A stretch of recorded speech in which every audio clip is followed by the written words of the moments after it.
I was always a kid either doing music or art. I was obsessed with visual images right at an earlier stage. I mean, however hideous it sounds, the teachers at school when I was like 8 years old called me Little Leonardo, right? So I was just an artist right from the very beginning. There was no, that's what I did, paint pictures.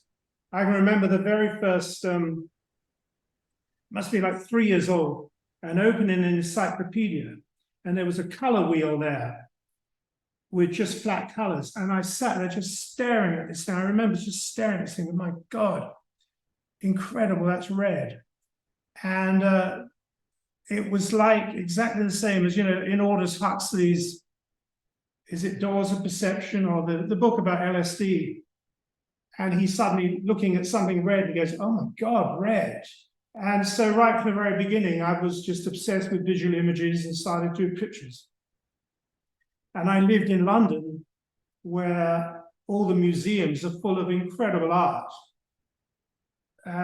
And just that's what I did, visit art museums and just go, oh my God, look at that, how do you do it, how do you do it? From the earlier stage, so never any question. And I also did music, but I knew that there were people, I couldn't do a piece of Bach. I couldn't write a song as well as Bob Dylan, but there was no pictures that I ever saw that I didn't know how they were done. There was no mystery to it, I mean, I could walk away and give you a Leonardo da Vinci that no one would really know the difference unless they're a real expert. There was no mystery to the making of pictures. And still today, I'm just fascinated with making pictures. So I'm an artist. If I was an adult looking down at this kid, that I was saying, oh, that kid's an artist. Listen. How did you meet Chris Blackwell? I went to Chelsea Art School, which is right on the King's Road. And the King's Road was like the hip road of London at the time. A couple of years before I'd been Carnaby Street. When I was like 12 or something, you go to Carnaby Street, that's where you bought clothes. That's the one street. And it would be full of guys that you'd be seeing on Top of the Pops the next day. I mean, London was like a small place. But by the mid-60s, it had become just a tourist trap, and it was the King's Road was the hip place to be. And if you were like a Londoner, you'd go up and down the King's Road checking out what was happening on the King's Road. So I was right on Chelsea Art School. And my tutors were actually my heroes of the day. Like Alan Jones, Patrick Caulfield, the kind of David Hockney. They were all there. That's why I wanted to go to Chelsea Art School. I had to go to Chelsea Art School, in fact. If I hadn't got into Chelsea Art School, would have been off on a different, quantum physics line. But I didn't find them very interesting, and I didn't find the gallery system interesting. And it had a kind of open door to the gallery system of the day. But I understood from galleries that they wanted you to do the same thing, and as many times as you could, 10 of the same thing every single day, every single year.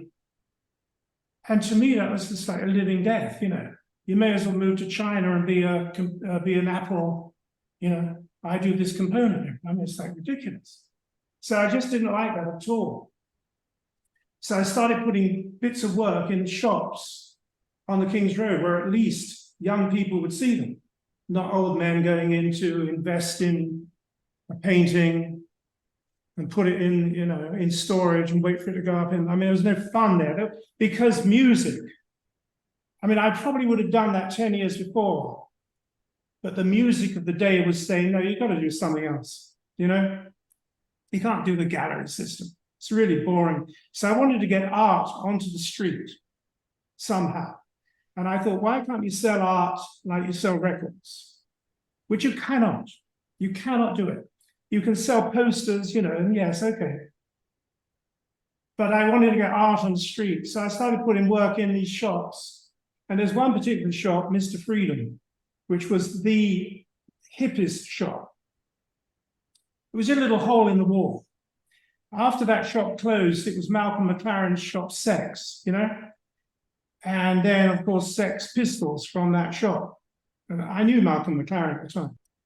So I used to put stuff up in Mr. Freedom.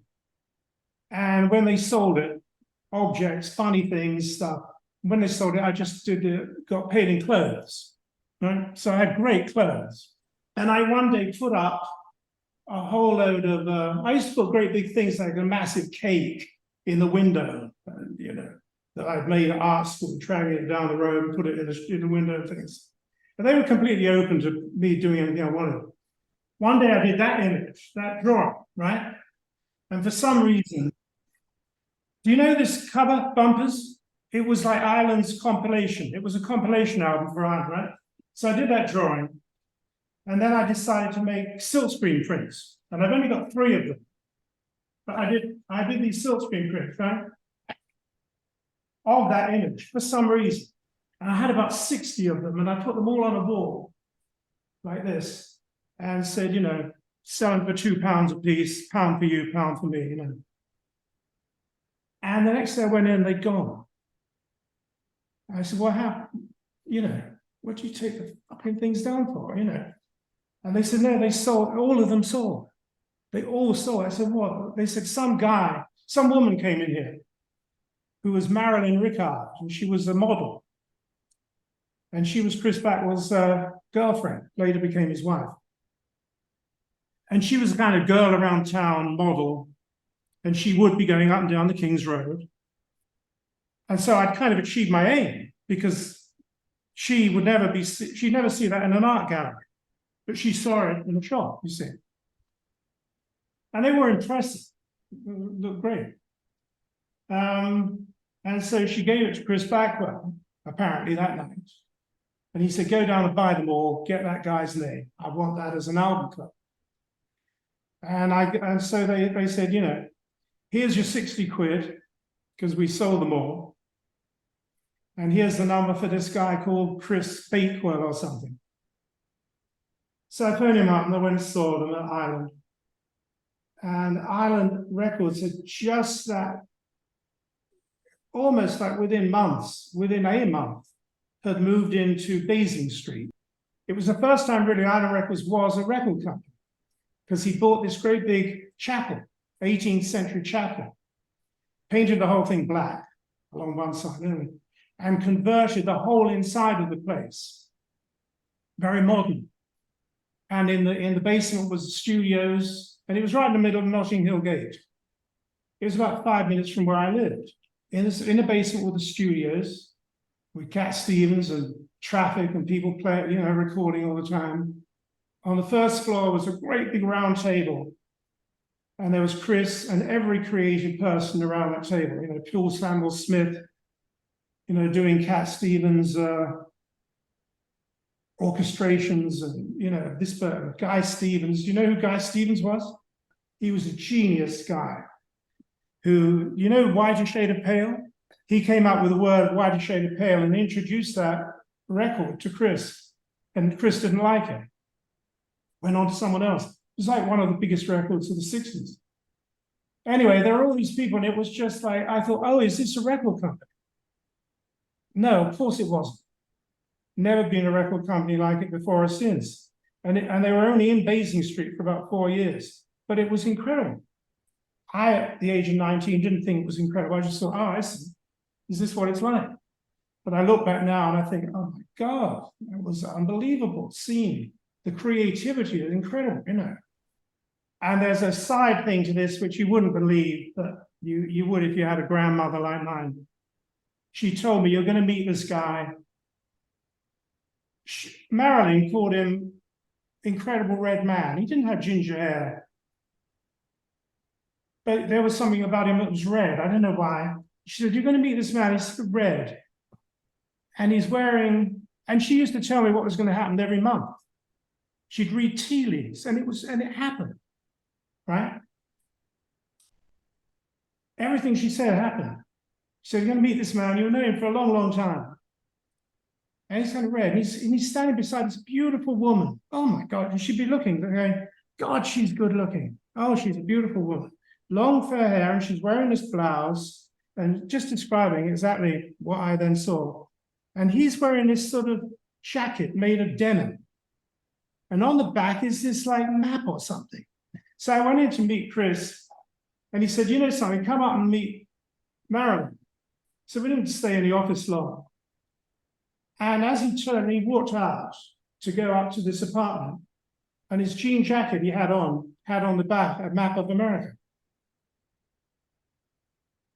So I thought, oh, I see. Yeah, this is supposed to happen, right? So I went up and we were just friends. And they said they bought that piece of work, of course, turned it into an album cover.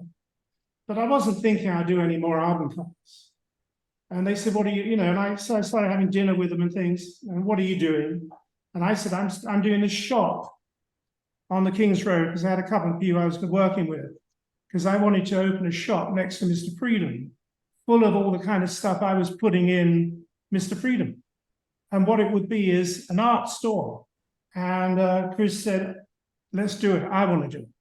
So for the next 2.5 years, that's what we did together. We did this shop, which got hardly ever sold a thing because it was expensive and arty, and who wants the kind of stuff that was in there? Like a massive telephone that you could sit on that was a telephone chair, all this kind of stuff I was doing. And it got so much publicity, this thing. It was on CBS News in America.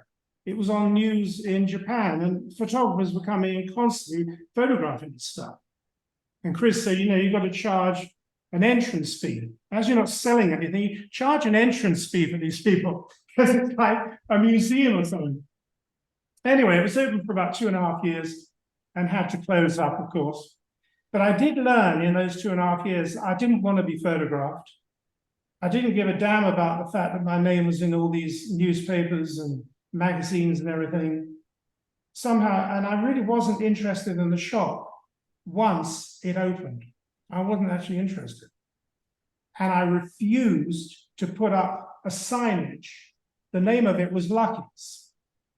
And it was Lucky's because one of the things was a cigarette sofa, which were like big, like leather cigarettes that went in a thing like this on a chrome frame. And they had Lucky's. They had Lucky's on these things.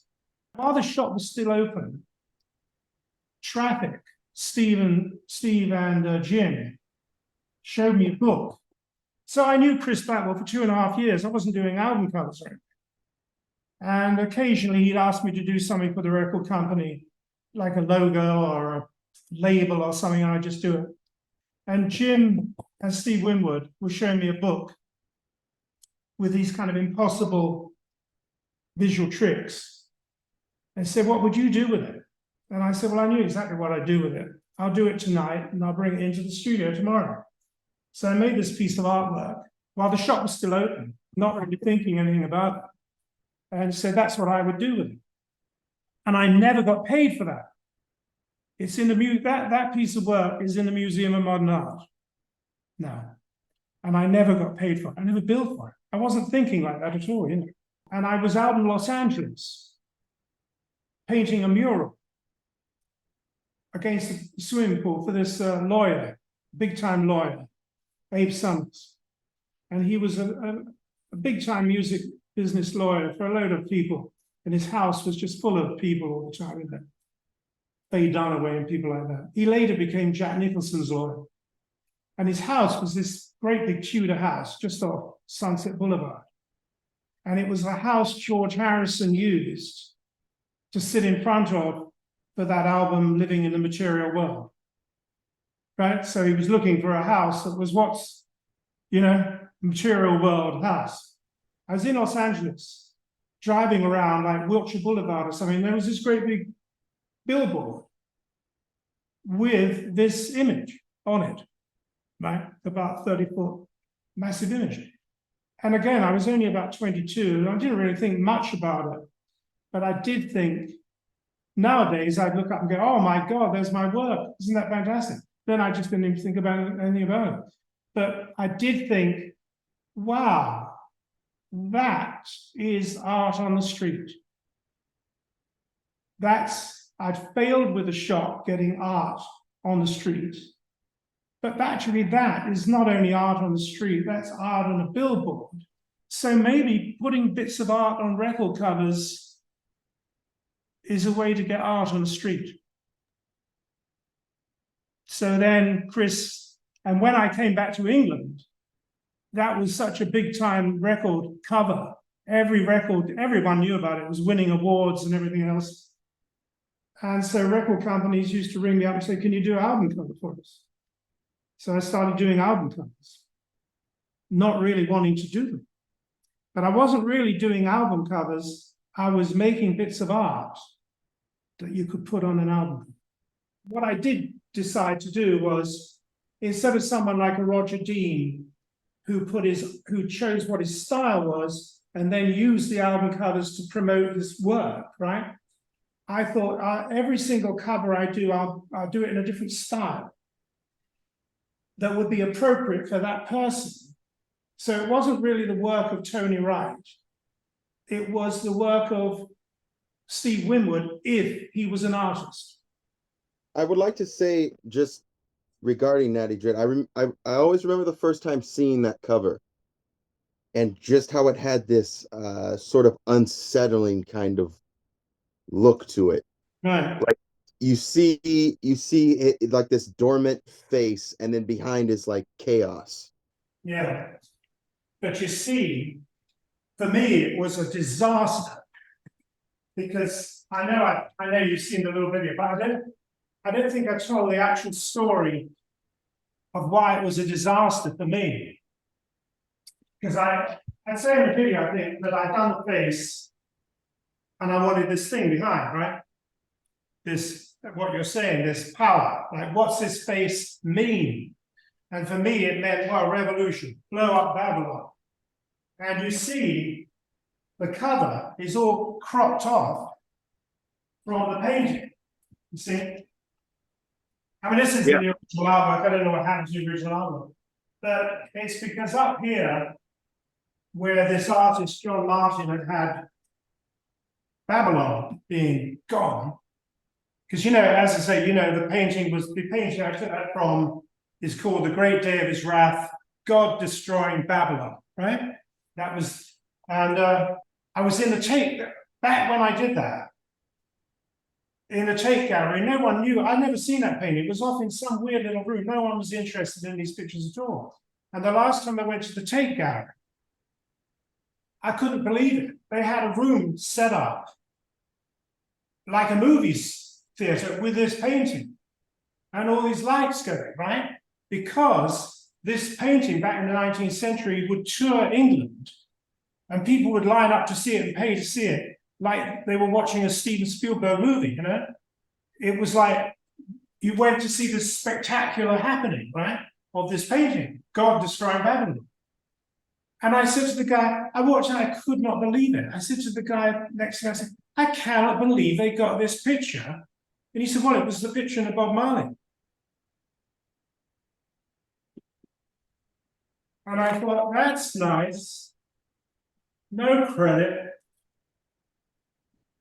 Anyway, what I was going to say, yes. So Blackwell ruined this cover. Because the balance of it, you see, the actual original art had far more of this and far more of this. So you have a far more dynamic and it's nicely balanced. I mean, it's a good image. But up here, I put New York. And you can just see it there. And at the time, someone from the State Department under Nixon had called Chris Blackwell to complain, even though no one was buying this music at that point, but they knew he was promoting subversive music. So when Chris saw the artwork, behind my back said to whoever was going to put it together, cut off that, can you? You see? Cut off the New York. Instead of having the guts to come to me and say, can you just paint out that bit? You see? Because that's bad. You don't want to say we're promoting the blowing up of New York. And remember, that is like 20 years before 9/11. So for me, the cover was ruined.